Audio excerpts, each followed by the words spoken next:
Olá, pessoal, tudo bem? Meu nome é Daniele Ximenes, professora de língua portuguesa. Na aula de hoje falaremos de literatura com a temática poesia marginal. Vamos lá? Vamos lá, a definição de poesia marginal. Por que que eu tenho uma produção literária que recebe esse título? A poesia marginal é também conhecida como a geração mimeógrafo, gente. Por que que é considerado uma poesia marginal? Por que que recebe essa nomenclatura? A gente tem uma produção em grande escala aí no período da ditadura militar no Brasil, e essa produção em grande escala, ela não é feita por uma editora específica, tá? Então eu tenho aí essa geração, mimeógrafa, não é? Em que eu tenho a reprodução de diversos textos em grande escala, só que não de forma oficial. E aí a gente observa aqui o contexto em que o Brasil está inserido, quais características eu tenho dentro dessa produção literária. Nós falaremos durante a aula de alguns escritores que têm alguma relevância e característica específica. Friso ainda que nós não vamos nos ater a analisar obras de cada um desses escritores, mas fazer algumas considerações, algumas pontuações, algumas ponderações. Então, esse movimento, ele é sociocultural e atinge as artes, e aí relacionada à música, ao cinema, ao teatro e artes plásticas, sobretudo à literatura, que é o que nos interessa agora. O que é que eu tenho de característica dessa produção literária que torna ela importante para estudo, que torna alguns escritores com algumas obras ali dentro da prova do Enem. Então, esse movimento ele surge na década de 70 no Brasil e ele influenciou diretamente a produção cultural do Brasil. Na verdade, a gente tem aí o que nós chamamos de um vazio literário, de um vazio cultural, em que, levando em consideração a ditadura militar, em que a gente tem alguns direitos que são retirados ou que você não pode exercê-los, a gente tem esse embate aí, esse enfoque, em que há uma redução considerável de produção literária, de produção musical. É tanto que alguns compositores elaboram as suas músicas de uma maneira bem com figuras de linguagem que levam aí a duplicidade de sentido, margem para diversas interpretações, para se resguardar em relação às perseguições que aconteciam a quem fosse contra esse sistema aí implementado no país. Então, a gente tem aí essa condição de vazio cultural que acontece após o ato institucional número 5 aí, tá? Vamos lá ver agora alguns dos principais poetas e as principais obras. A gente começa com Cacaso, você como um estudante de afinco que mergulha nessas produções literárias, você com certeza já conhece esse escritor. Ele nasceu em 1944 e faleceu em 1987. Aí estão listadas algumas de suas obras. No entanto, friso aqui que não são só essas. Essas são as mais significativas, mas existem outras, tá? Então, a gente tem a palavra Serzida, de 1967. Grupo Escolar, de 1974. Beijo na Boca, de 1975. Segunda Classe, também de 1975. Na Corda Bamba, aí, de 1978. Aqui não vamos confundir com a Lígia Boljunga, que é uma escritora brasileira aí, que tem uma produção literária voltada para crianças e adolescentes, que dentro dessas narrativas, dessas temáticas elaboradas, trabalham aí o psicológico, a formação dessas crianças, desses adolescentes, como resolver conflitos. No entanto, a gente tem alguns escritores aí dessa época, desse período de produção, que a gente tem uma característica específica aí dessa literatura infanto-juvenil, tá bom? Mar de Mineiro também é uma obra do autor de 1982. E aí eu tenho uma frase emblemática dele que caracteriza bem esse estado de espírito, na forma como esse escritor estava imerso aí na sociedade, tá? Diz assim: minha pátria é minha infância, por isso vivo no exílio. Então, leva assim, em consideração aquela questão do exílio, de se proteger das diversas formas aí como eu poderia dizer, qual seria a palavra adequada? Diversas formas de impedir a liberdade de expressão e demais direitos. O Chacal é um pseudônimo e aí é um escritor do Rio de Janeiro. Esse nome Chacal foi criado por Ricardo de Carvalho Duarte. É criado como uma forma de proteção, na verdade, de preservar a sua identidade verdadeira. Então, não confunda heterônimo com pseudônimo. O pseudônimo é um nome falso criado, que ali eu tenho uma produção específica com as características do escritor, tá? Já o heterônimo não, eu tenho figuras fictícias, autores, escritores fictícios com características próprias e se divergem ou se diferem no tipo de produção, nas características de escrita, tá bom? Com certeza você já deve ter assistido aulas anteriores que tratam aí dos heterônimos de Fernando Pessoa.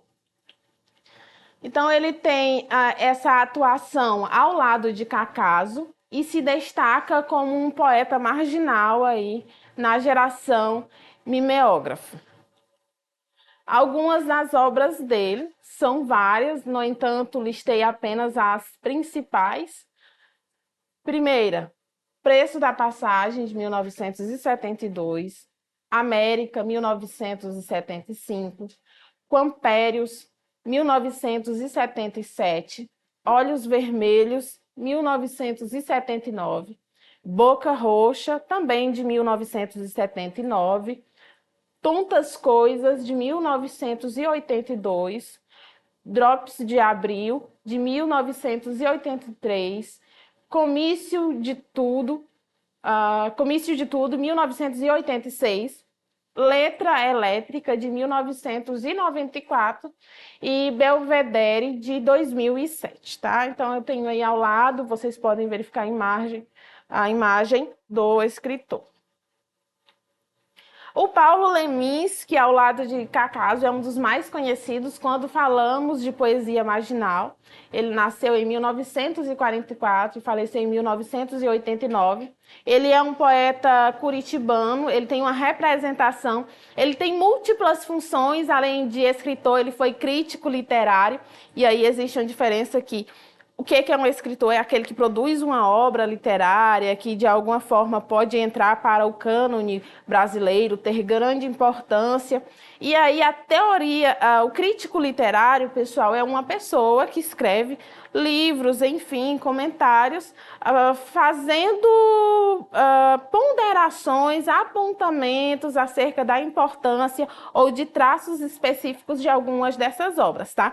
Então, são coisas diferentes, são atuações diferentes, mas que têm uma ligação íntima, uma ligação muito próxima, levando em consideração que é a crítica literária que torna uma obra de determinado autor importante ou reconhecimento aí nacional, tá? Ou internacional, como muito acontece com alguns escritores, com algumas obras brasileiras.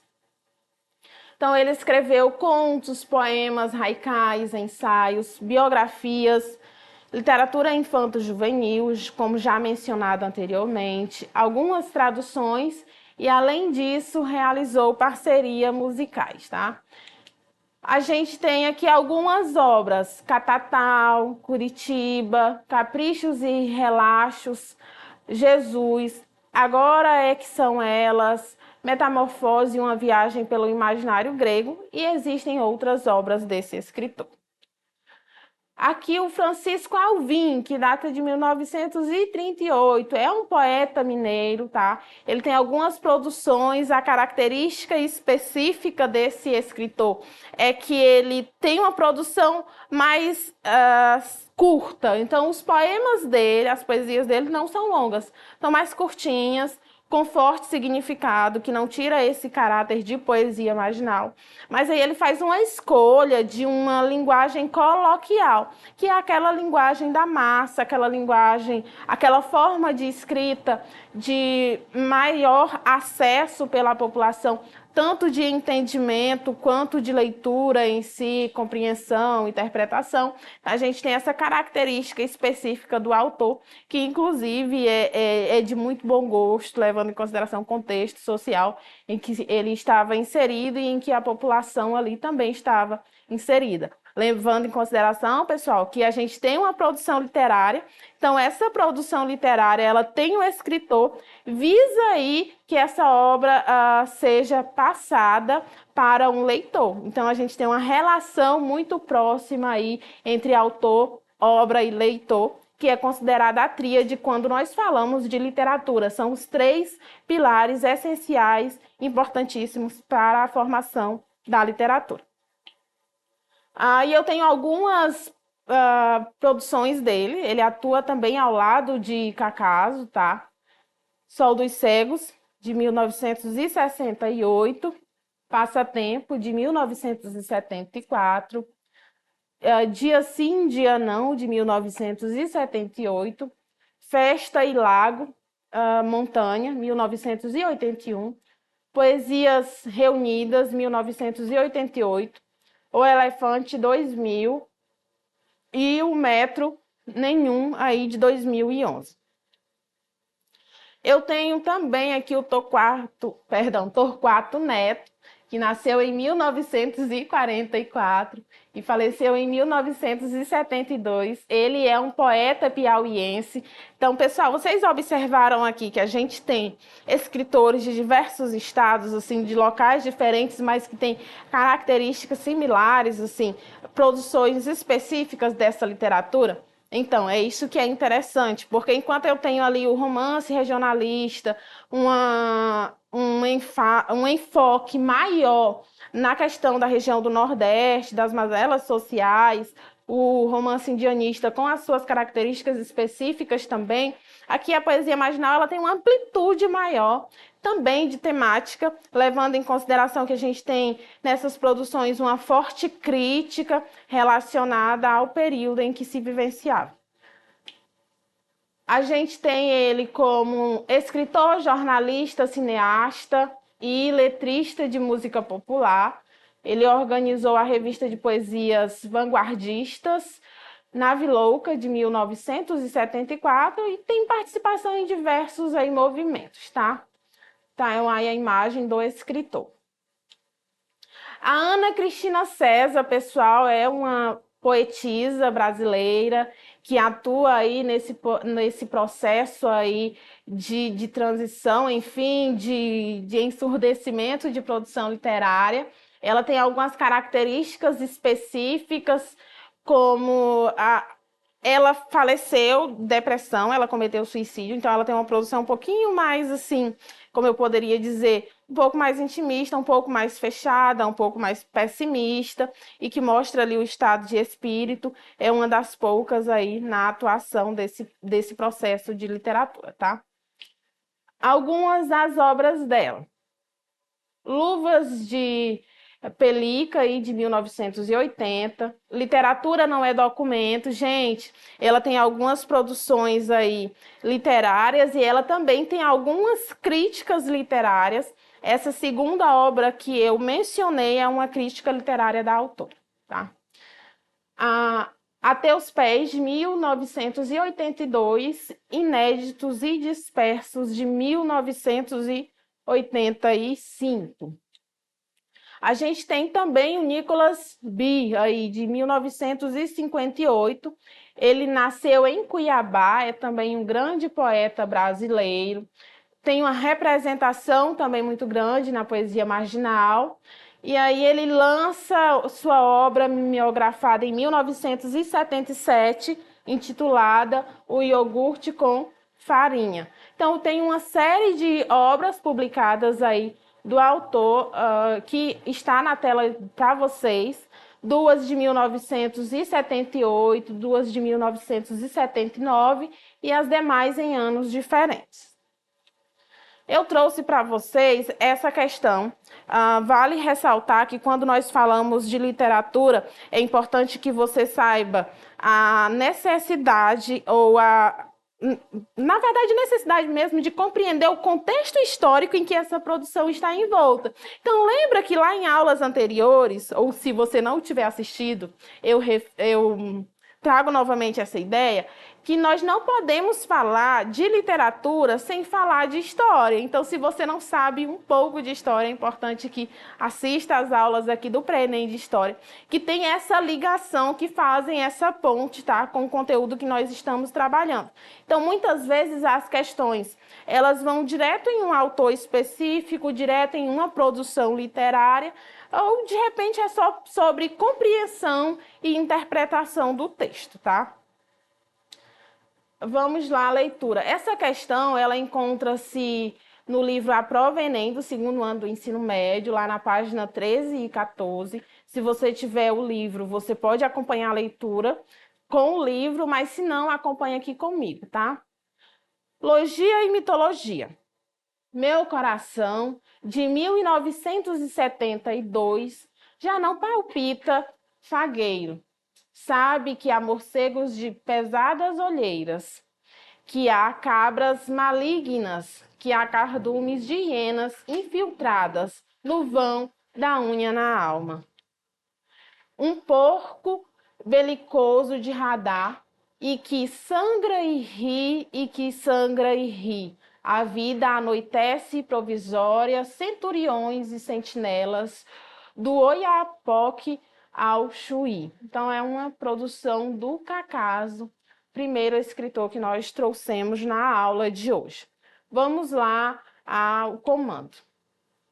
Diz assim: o título do poema explora a expressividade de termos que representam o conflito do momento histórico vivido pelo poeta na década de 1970. Nesse contexto, é correto afirmar que, então, observa aqui que no comando da questão eu já tenho a associação da produção literária com o recorte histórico ali daquele momento. Letra A, o que é que ele quer saber? Nesse contexto, o que é correto afirmar? Letra A, o poeta utiliza uma série de metáforas zoológicas com significado impreciso. Letra B, morcegos, cabras e hienas metaforizam as vítimas do regime militar vigente. Letra C, o porco, animal difícil de domesticar, representa os movimentos de resistência. Letra D, o poeta caracteriza o momento de opressão através de alegorias de forte poder de impacto. E letra E ou E, centuriões e sentinelas simbolizam os agentes que garantem a paz social experimentada. Então, nós temos aí como alternativa assertiva a letra D, que vai de encontro com o que nós abordávamos acerca da opressão através dessas alegorias, em que eu tenho, obviamente, algumas figuras de linguagem que são citadas em questões anteriores, mas elas não remotam aí ao contexto histórico, elas não tratam especificamente dessa característica, tá? Então, como resposta, nós temos a letra D. E aí, gostou da aula de hoje? Tudo tranquilo? Tem alguma dificuldade em relação a esses autores? Aqui na nossa plataforma ou nas nossas plataformas, nós temos esse slide. Você pode revisitar essa aula e ficar sabendo, fazer as suas anotações, fazer a formação aí do seu mapa conceitual, do seu mapa mental. Então, fica com a gente.